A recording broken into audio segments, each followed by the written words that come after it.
Chapter 1 in the Battle of America. Chapter 1 was the Battle of Cuba. It was finished on January the 8th, 1959, here in Havana. The kind of history these people began writing here was not intended to stop here.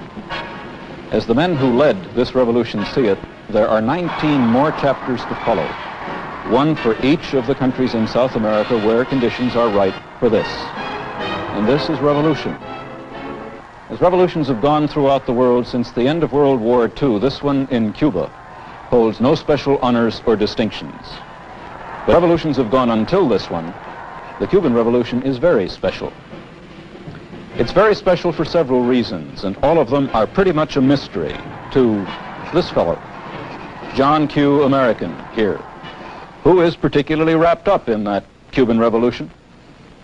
He doesn't really understand what happened in Cuba back in January of 1959, despite the fact that no other person on this planet has a greater number or variety of ways to read about, hear about, see about, and know about things. The tons of newsprint that he's read through and the untold hours of airtime that he's listened through about turmoil and unrest and revolutions everywhere around him for years, none of that prepared him for today's Cuba. He's confused, particularly so because, like thousands of other Americans, he's been to Cuba.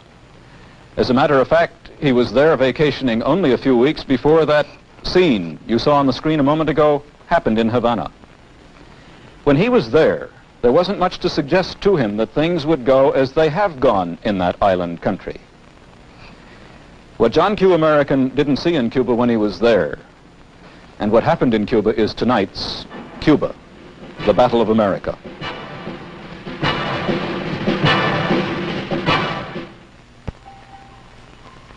Main Street in almost any large city in any country south of the border. As it happens, this is one of the main streets in Havana, Cuba. Modern hotels, gambling casinos, exotic restaurants, department stores, and office buildings. This is Tourist Alley. Well known to most American visitors to Cuba. To most American visitors, this is Cuba. That is, it's all of Cuba they usually get to see. It isn't Cuba at all, of course. It's a transplanted bit of the United States, from the air-conditioned hotels to the table linen and silver serving dishes in the restaurants.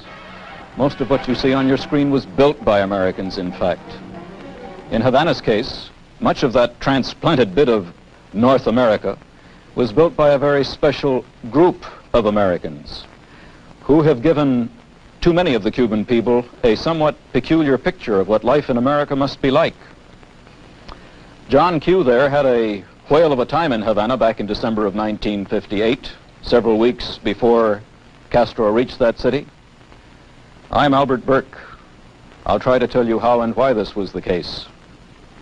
He lost quite a bit of money at the gaming tables in the casinos along Tourist Alley, many of which were built by a group of American racketeers with the profits of the crime syndicates headquartered in New York and Chicago, which run most of the bookie operations, dope peddling, numbers and policy rackets, abortion mills, prostitution and poker houses here in the States. He enjoyed the excellent food served in the exotic restaurants along Tourist Alley, and many of them were built by the same men with the same kind of money. And although he doesn't go for that kind of thing himself, and he wanted that kind of feminine companionship, Havana was famous throughout the whole of South America for the quality of its red light district, conveniently located a few blocks away from Tourist Alley. And this is a business enterprise which has been set up and run by the same racketeers who shared their hard-earned Cuban pesos and American dollars with a number of Cuba's government officials for the privilege of providing such services to the vacationing public. All that was part of the transplanted bit of the United States in Cuba that made John Q's vacation there a delightful interlude, but left the visiting guajiro, the Cuban peasant, with a somewhat peculiar idea about what the American way of life must be like over on the mainland, a short 90 miles away. Tourist Alley is, of course, not the whole picture of American dollars invested in the Cuban economy, but it has always been the most spectacular part of that picture in Cuba. And there are tourist alleys all over South America. For a dangerously long time, they've been the most important blocks to John Q. Americans' understanding what really went on south of our border, what life was really like there. John Q., you see, is accustomed to the foam rubber mattress, tiled bathroom kind of life. He rarely moves away from this wherever he goes in the world. But there isn't much of that kind of world anywhere in Africa, in Asia, or in South America, except in the tourist alleys that have been set up to cater to those few of the world's 2.75 billion people who can afford to live that way. From tourist alleys, wherever they are, it's been very hard to see the seeds of the kind of revolution that spilled over much of the world since the end of World War II, and most recently in Cuba. Very few Americans are prepared now to see those seeds over all of South America, as Che Guevara, Castro's right-hand man in Havana, saw them last March when he described the Cuban Revolution as Chapter 1 in the battle for America. The Cuban leaders see those seeds sprouting in 19 other South American countries where conditions are ripe for Castro's kind of revolution. What are those conditions? Well, Pope John XXIII put his finger squarely on the most important part of them in his radio message to Cuba's first National Catholic Convention last year. 500,000 Cubans gathered to hear the Holy Father tell them that, and I quote, "The face of the world could change if true charity were to rule. And this is the charity of the Christian man who knows that his wealth has a social function and that it's his duty to give what is above his own needs to those who are deprived of the bare necessities of life." Unquote, Pope John. What Pope John XXIII was talking about was a kind of South America that can be seen a fairly short distance away from any tourist alley in any other South American country. The visitor in Buenos Aires, for example, is always impressed by places like Republic Square and streets like the Avenue of the 9th of July. Buenos Aires has some of the widest, best paved, clean and beautiful streets in the world, and they're lined with the smartest shops and hotels. But the visitor rarely sees or hears about a place called the Cinturón de la Miseria, the Belt of Misery, which almost surrounds the beautiful part of that city. In this belt, more than 1 million Argentines live under conditions of filth and poverty which few North Americans alive today have ever known, and even fewer would understand. This gulf between the rich and the poor in every country south of the border is the stuff revolutions are made of. Not the kind that were known in every South American country before January of 1959, but this man's kind, which, as revolutions have gone in the world since 1945, is not particularly unusual. But in Cuba and in Latin America, Mr. Castro's revolution has been very unusual. Fidel Castro offered Cuba's miserable ones, Cuba's poor, most of whom are the Guajiros, the Cuban peasants. He offered them a better deal. He offered them a better life than they'd ever known before. This group, the Guajiros with their families, make up about half the Cuban population. He told this group, in effect, that his revolution would make what Pope John meant by Christian charity a reality for them. This revolution of Castro's was the first in Cuban history to base its policies and its power on the peasant. And his was one of the very, very few revolutions in modern South American history that was not fought between power groups, between the military, between the upper classes. In all other revolutions, the peasant, the poor, the miserable ones, took no real part. They couldn't have cared less who won or who lost, because their lives never changed anyway. But Castro told that group that the revolution he headed was for them. He gave the Guajiro a sense of political power. He gave them to understand what political power meant and what could be done with it. They flocked to his support. Today, almost 2 years later, they are his main support, despite an active, growing opposition from the upper and from the middle classes and from the workers in the cities. The Guajiros are still very solidly with him as the backbone of a revolution new to the Western Hemisphere.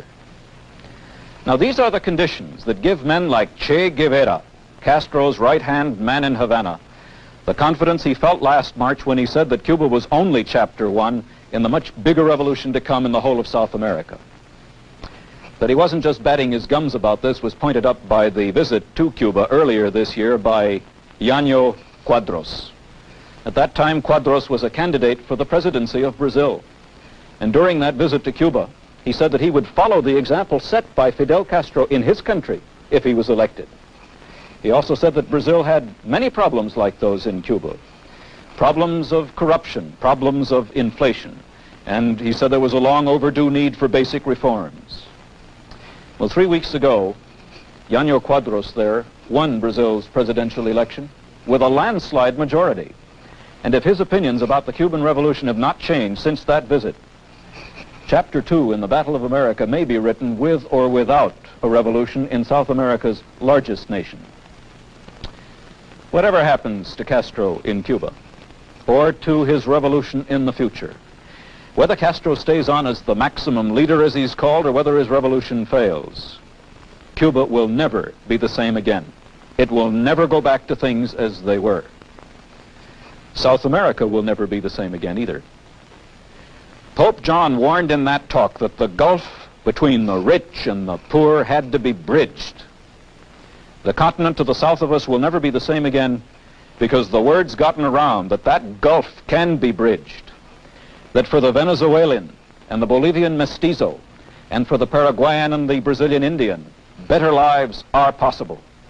Schools to learn to read and write are possible. That one does not have to age quickly and die young because of hard work and hunger and disease. That better houses to live in than mud huts and packing cases with tin roofs. These things are possible. This word has gotten around.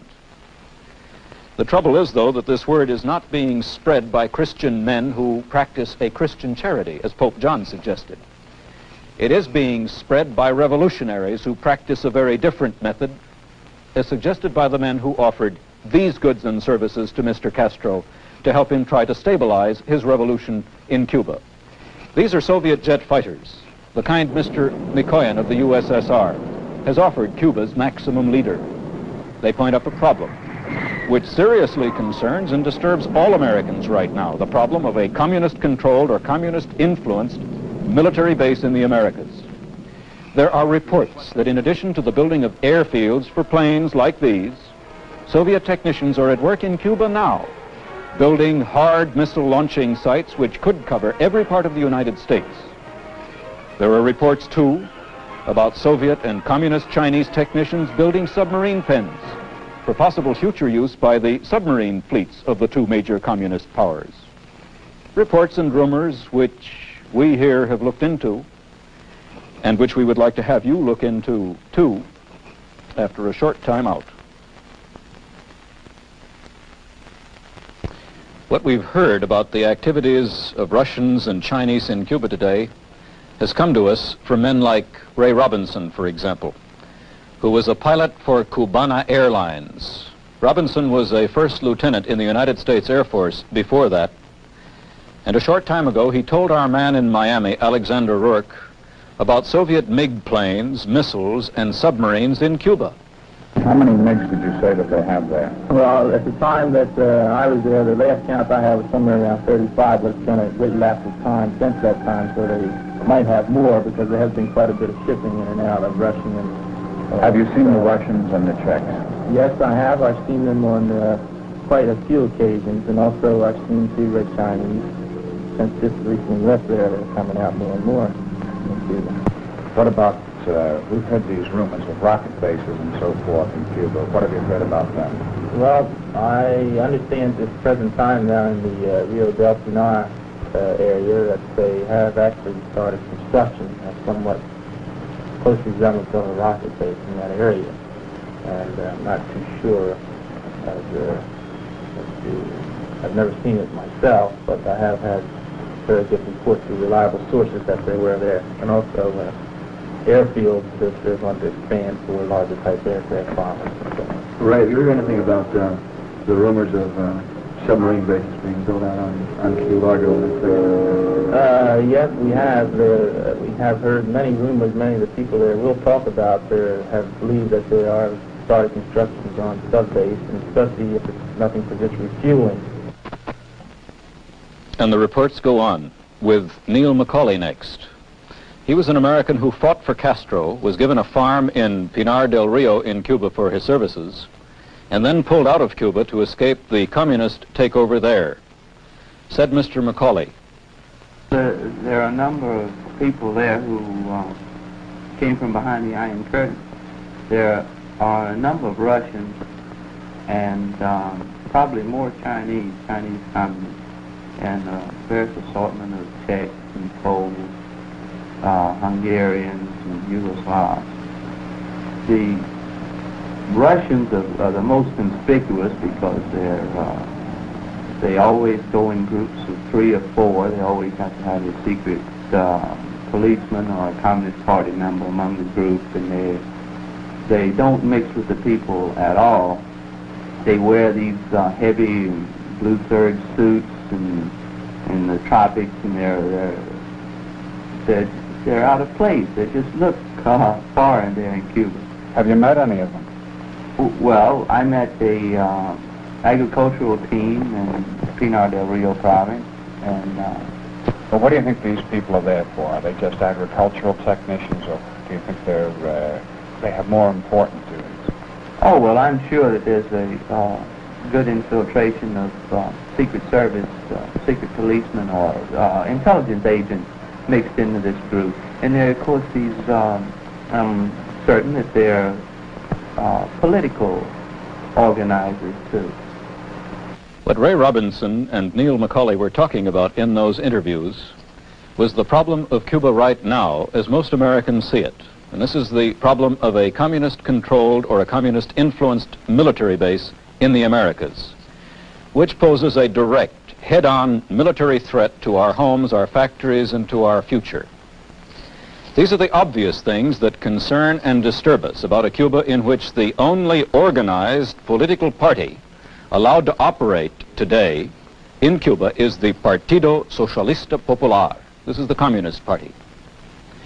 These are the obvious things about today's Cuba, but they are not necessarily the most important things, certainly not in an age of intercontinental air power.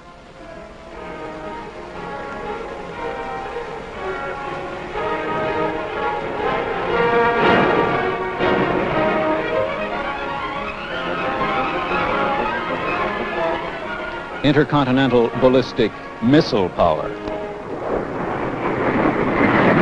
These, by the way, are Soviet rockets. But especially missile-carrying nuclear submarines, which Mr. Khrushchev informed the world in a speech 2 weeks ago were now operational and part of the USSR submarine fleet. The Soviet Union and Communist China are just as aware as we are of the enormous importance of the missile-carrying sub as a moving, hard-to-spot missile-launching platform. No base on land, whether it's Cuba or any place else, can compare with this in today's kind of warfare. Now, this does not mean that military bases on land have no value anymore, but it does mean that Cuba is not particularly important to a communist Russia or to a communist China as a military base. You see, the leaders of those two communist powers have other, bigger, and much more important goals in mind in South America than just a military foothold on an island in our front yard.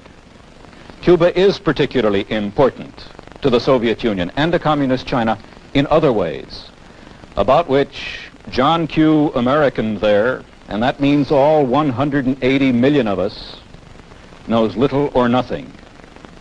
Mainly because it's very hard for him or for anyone else to see men like these from the tourist alleys south of the border.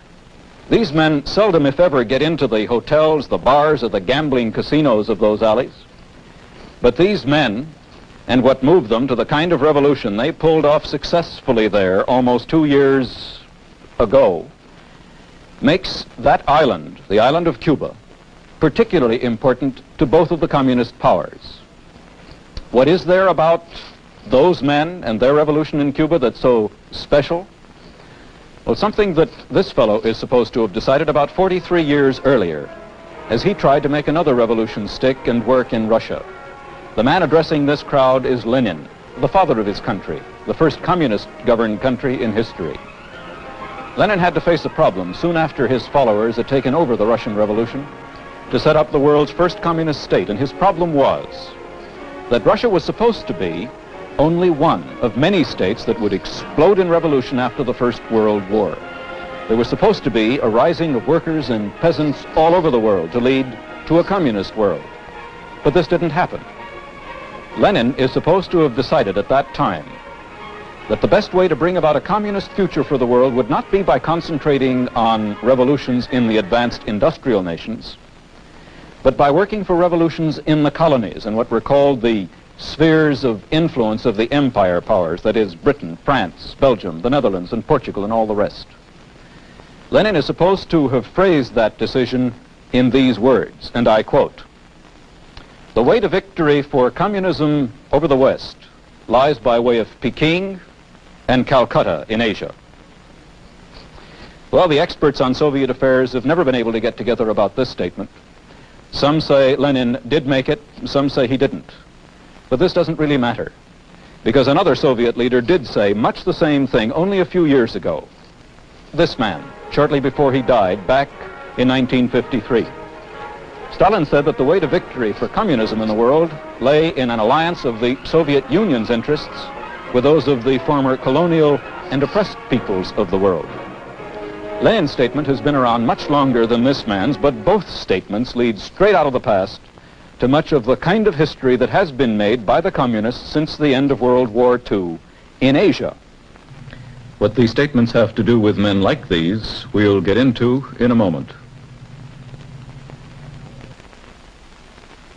Those statements also lead directly out of the past to these men, who by Fidel Castro's own definition are among the world's former colonial and oppressed peoples.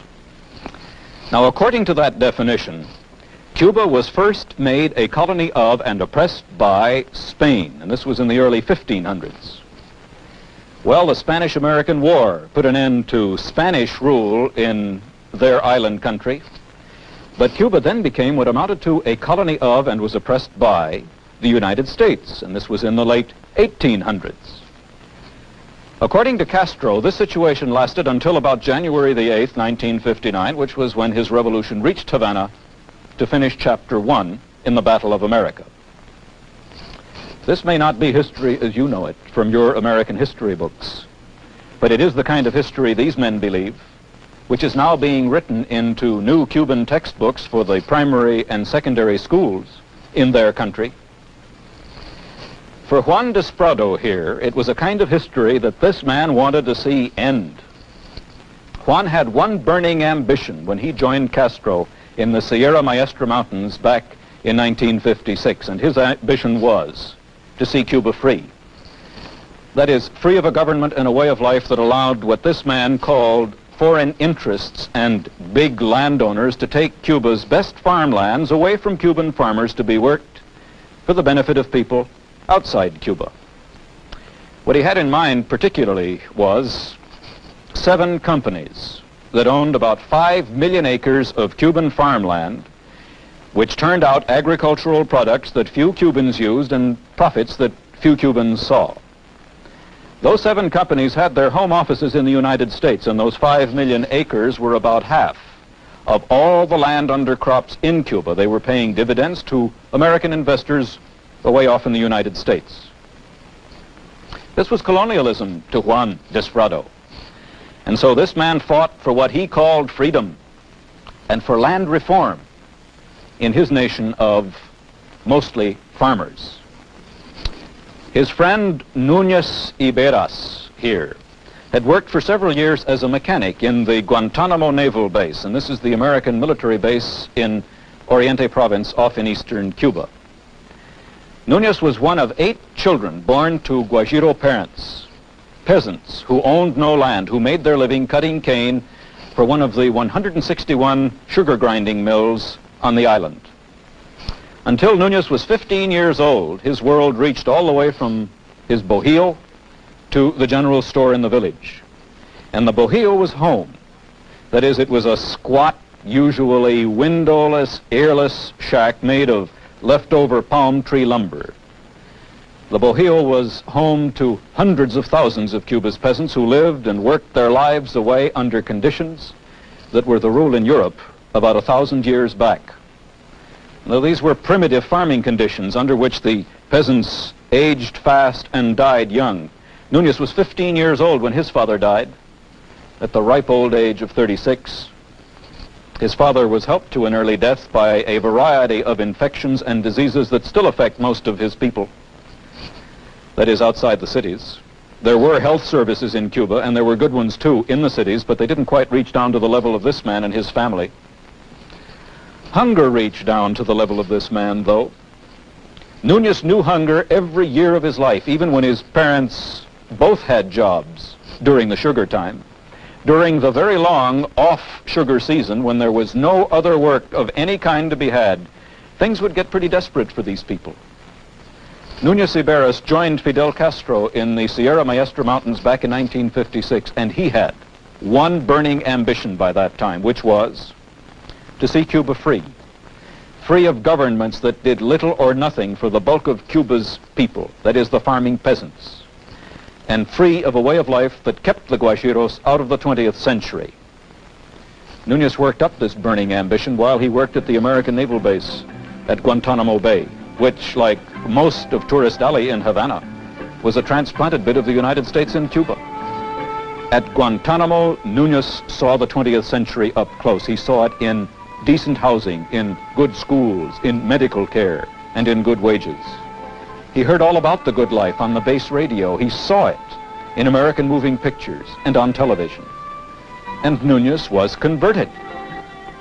Nunez took to the hills with Castro to fight for what he called economic reform. What he meant was the kind of economy that spelled the good life for Americans. And this meant industrial development for Cuba that would give them what you see on your screen. It meant a drastic overhaul of Cuba's farming setup, which kept Cuban farmers back in the Middle Ages. Nunez had no idea about how this could be done. He only knew that it had to be done. And his friend Jose Martinez here agreed with him. Jose joined Castro in 1956 too, because at that time Jose had one burning ambition, and that was to see Cuba free. Free of governments and a way of life that allowed what this man called foreign interests to dig up and haul out of Cuban mines such things as chromite, manganese, copper, and nickel. Jose, you see, was a miner.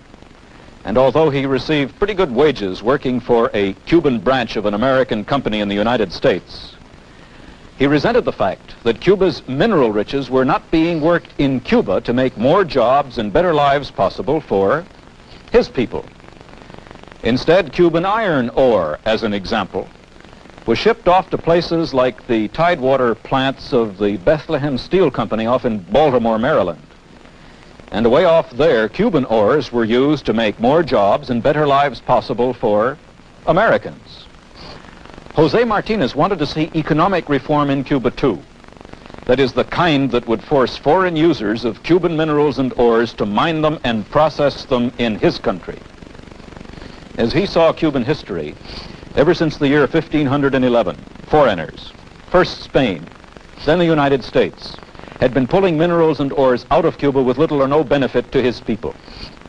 It was time for a change, and Jose fought his way into Havana with Castro to bring about that change. And it was change that interested Pedro Jimenez here too. But Pedro's interest in change was not quite the same as the others. This man had a burning ambition too, and that was to see Cubans treated as dignified human beings. That is, as the equals of all other men. And right now, there is no subject about which practically all of the world's peoples around Europe and North America are more sensitive, just as Pedro here is sensitive about racial prejudice. Sensitive people like Pedro have changed the whole political map of the world since 1945, in revolutions which have just about wiped out the empires and the spheres of influence of West Europeans. And in that kind of world, people like Pedro have made Cuba particularly important to communist East Europeans and to the communist Chinese. Because you see, the kind of world these men live in is shot through with the need for land reform. And this is the very thing Juan Desprado back there fought for in Cuba. The world these men live in desperately needs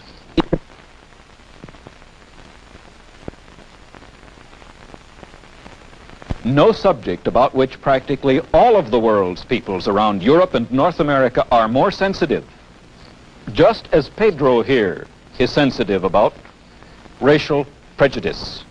Sensitive people like Pedro have changed the whole political map of the world since 1945, in revolutions which have just about wiped out the empires and the spheres of influence of West Europeans.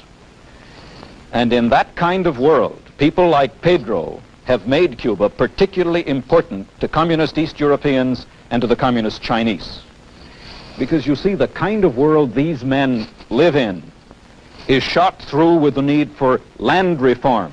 And this is the very thing Juan Desprado back there fought for in Cuba.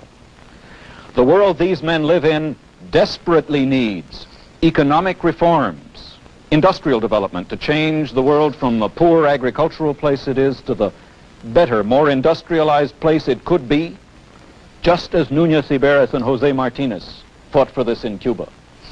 And in that kind of world, Núñez and Jose have made Cuba particularly important to a communist Russia and China, because those are the kind of interests which, not too long ago, Joseph Stalin said the Soviet Union should line up with in order to bring about a final victory for communism over the non-communist West. Because John Q. American doesn't live in that kind of world, he doesn't see the kind of Cuba these men fought over in revolution, for which reason he doesn't really understand how serious a threat to his way of life the kind of Cuba they helped to set up has become. Somehow, despite the fact that no person on this planet has a greater number or variety of ways to read about, to hear about, to know about things, there hasn't been much in the tons of newsprint that John Q. American has read through and the uncountable hours of time he's listened through to help him know how and why the words land reform have been and still are the stuff that revolutions are made of. He hasn't read much about how and why the kind of economic reforms that Iberas and Martinez want to see for Cuba is so hard for Cuba and for so much of the rest of the world to get. And unfortunately for millions of other Americans just like him, there hasn't really been much passed on to him through all those ways he has to know about things, which would disprove the idea that he really is a better human being than Cubans, or Indians, or Chinese, or Negroes, among others. After all, compare his kind of life with theirs. If those people had minds that were just as good as his, and if they can do things just as well as he can, why haven't they done what he's done to live so well? Well, let's get into that one after we have a short time out. About 2 months ago, I spoke to a half-dozen young people from different parts of South America who were in the Soviet Union as students here at the University of Moscow. Their tuition was free, their transportation was paid. All of them were from small towns and villages in their respective countries. When they finished their studies in this place, they intended to head back to those towns and villages. How did they feel about this opportunity? Very grateful, they told me. What kind of program was it that put them in that university in the Soviet capital? It was a special program that began 2 years ago in communist China and last year in the USSR to educate and train young Ecuadorians, Bolivians, Paraguayans, Peruvians, and the rest in the ideas and the ways of Marx and communism, and also a variety of specially selected subjects. Those young people trained here, sent back to their villages and towns, will wait for the day to do the things that have to be done to stabilize any revolution. If and as Castro's revolution goes well, and with communist help, The next 19 chapters of the Battle of America are written. The students trained there will have their chance to step into power in their countries, and there isn't much doubt about this.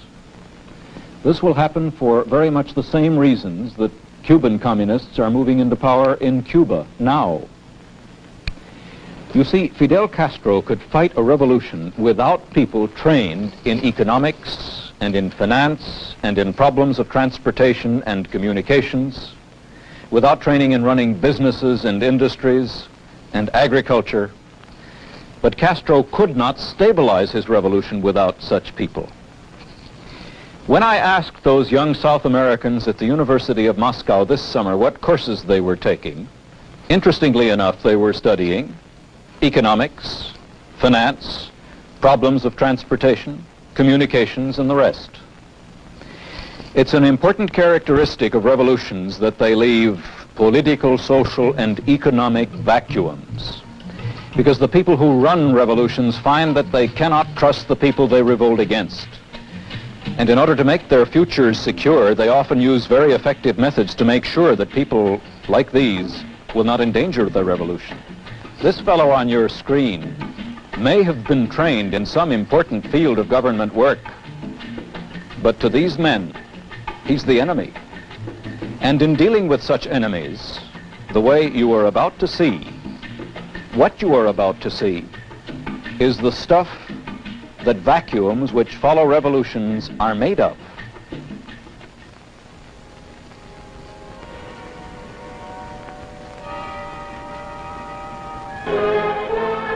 You're witnessing an execution of a former military commander in Cuba.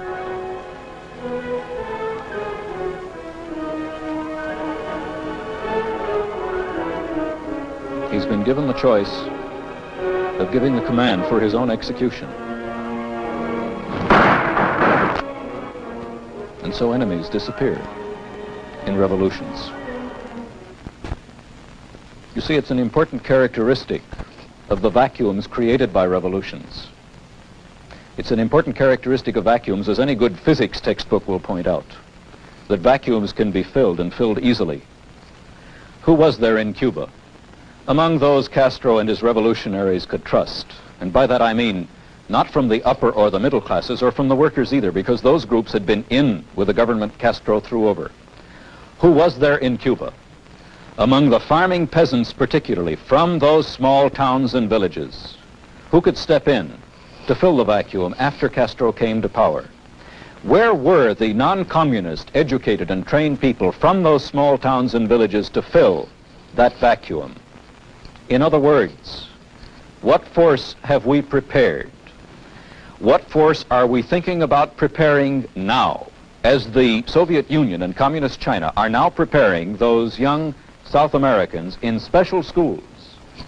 What force have we prepared against the day of revolution that was written all over Cuba to see for years, as it was written all over Asia and Africa to see for years, and as it is written all over South America today to see too, outside Tourist Alley, that is.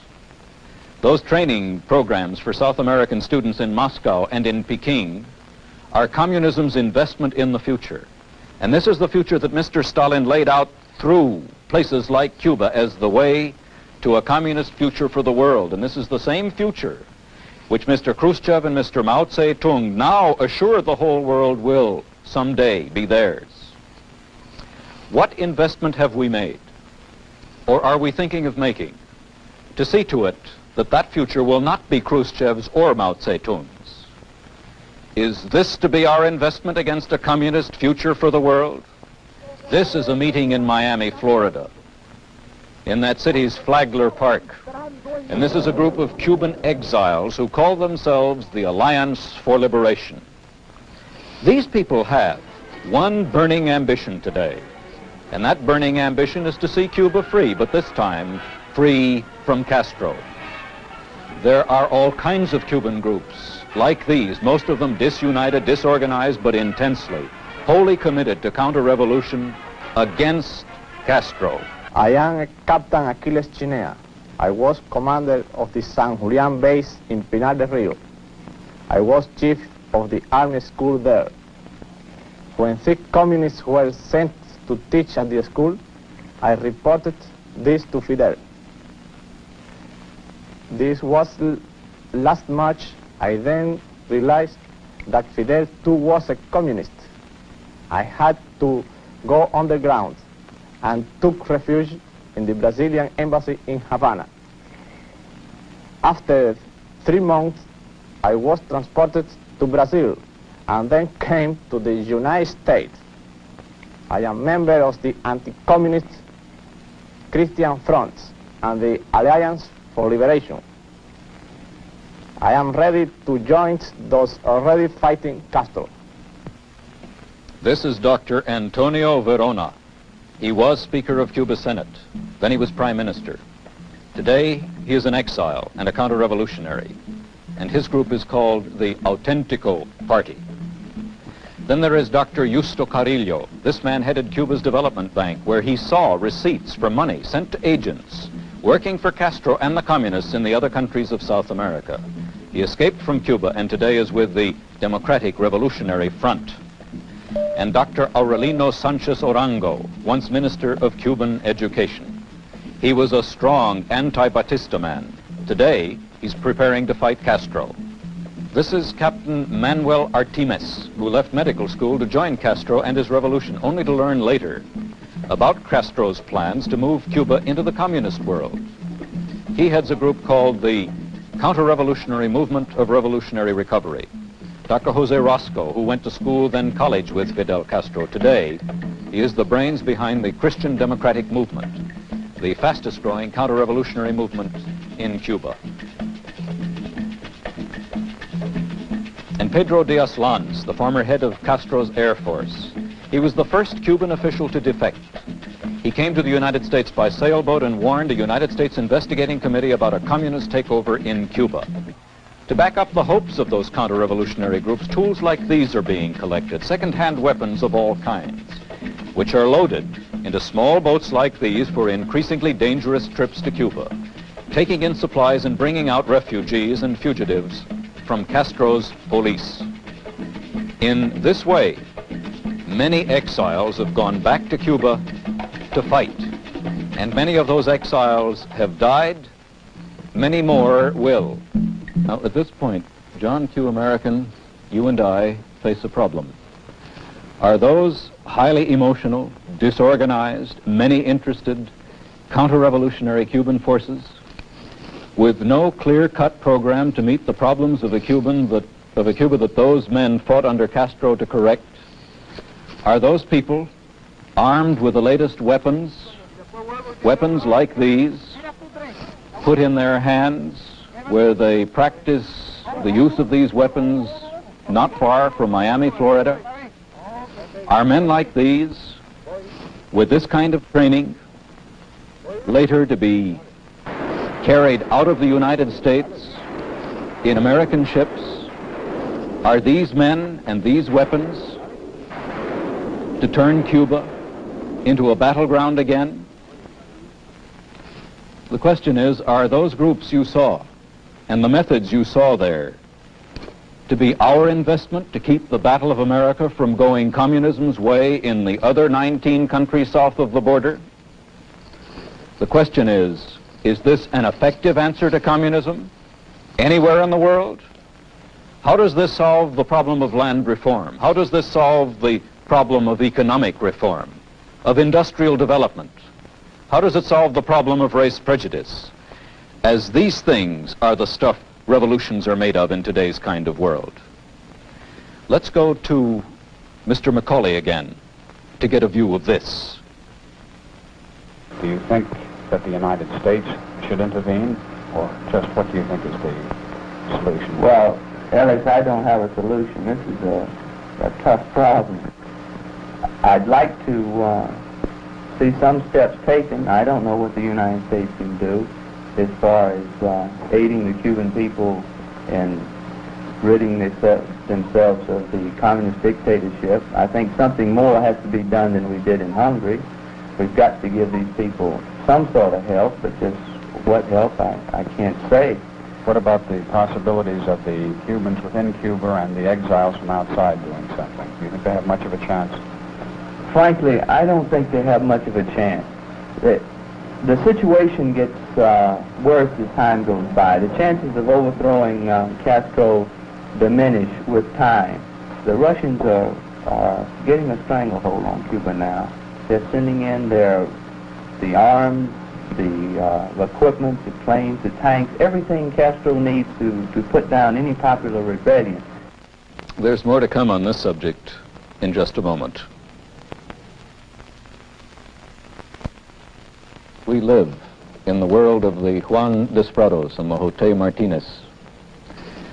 From Indonesia around the world to Cuba, it's a world of exploding populations, desperately in need of land reform, economic reforms, in agriculture and in setting up industries, and a world sensitive to the point of explosion about the idea held by too many white-skinned people that they are somehow better than dark-skinned people.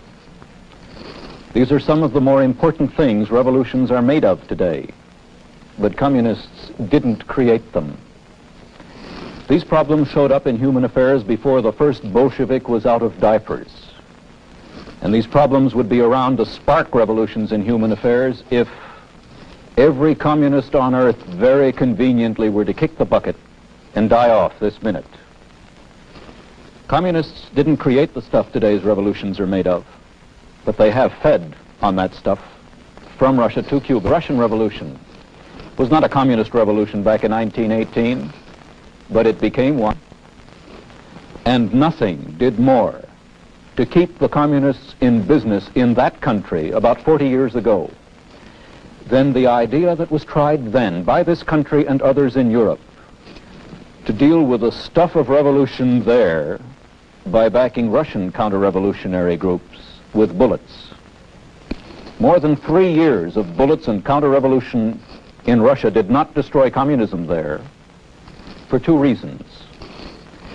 First, the bullet hasn't been made yet that can shoot our way out of the kind of problems that exist in the world of men like Juan Desprado and the Martinezes. Second, that was the easy answer to problems that have no easy answer. Cuba is not Russia. With today's weapons, that country, that island could not only be overrun, it could be wiped out in minutes. But Cuba is like Russia in the sense that bullets and counter-revolution are no better solution today for the problems of land reform, economic reform, and exploding populations than they were 43 years ago in Russia.